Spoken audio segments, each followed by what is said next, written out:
مالك بتضحك كده؟ ايه كسفت ولا ايه؟ لا مش كده بس ليه بس ده يعني ده كان قبل كده يعني كنت يعني بالنسبه لي اللي هو مش عشان مطرب وكده، بس كنت راجل كده انا بحب الرجاله السمر جدا وفي نفس الوقت كنت لطيف قوي وديسنت.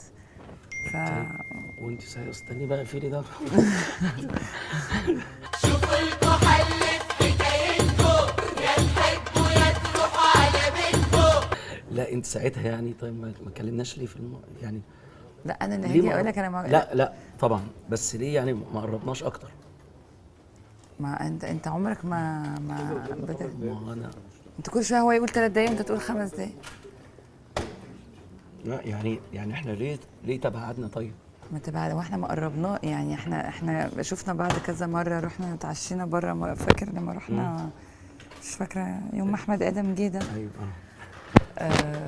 ما لقيتكش مثلا بتكلمني تاني يوم ولا لا اي يمكن حاجه؟ انا ما لاحظتش او ما لا ما هو انا ما مليتش عينك لا ده كمان يعني قصدي ما ايه رورو اعجبتش. مش عيني لا انت محرج من ايه؟ لا خالص انت لا يعني لا انت لو انت معجب بيا كنت قلت لي يعني فاهم.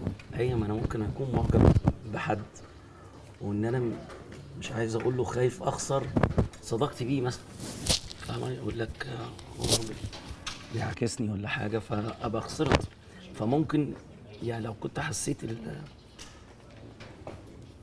حد سمعني لا يعني كده انا ما حسيتش. لا بس هو مش طبيعي ان الست هي اللي تروح تقول للراجل انا معجبه بيك مثلا، فاهم؟ اكيد بس كنت فاتقه احلامي يعني بقى وبتاع، كنت متضايقه قوي انك ليه مش واخد بالك مني وممكن قلت برضه ممكن فكره البرامج اللي انا بعملها دي قافله الناس مني وحاسه ان انا واحده عنيفه وبتاع. لا عارفه البرامج دي اللي انت بتعمليها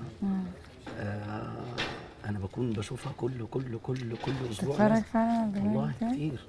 امال ليه وفي عمرك حلقات لا في حلقه فيها مرتين بعت لك رساله، بس ممكن اكون بعتها على الرقم القديم مثلا يعني كنت هايله النهارده مش عارف ايه، فما ما لقيتش رد خلاص يبقى لا بس احنا يعني قصدي اقول عمرك ما سالت عليا، عمرك ما اطمنت عليا في التليفون، يعني ما حسيتش ان في حاجه من ناحيتك، فاهم؟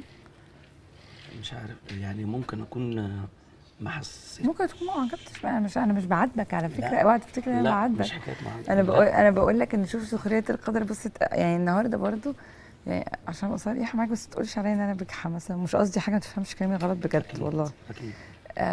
يعني انا كنت فاكره الموضوع خلص كده النهارده لما قالوا لي ان انت جاي وكده، يعني اتلخبطت شويه. انا من جوا لا اصغي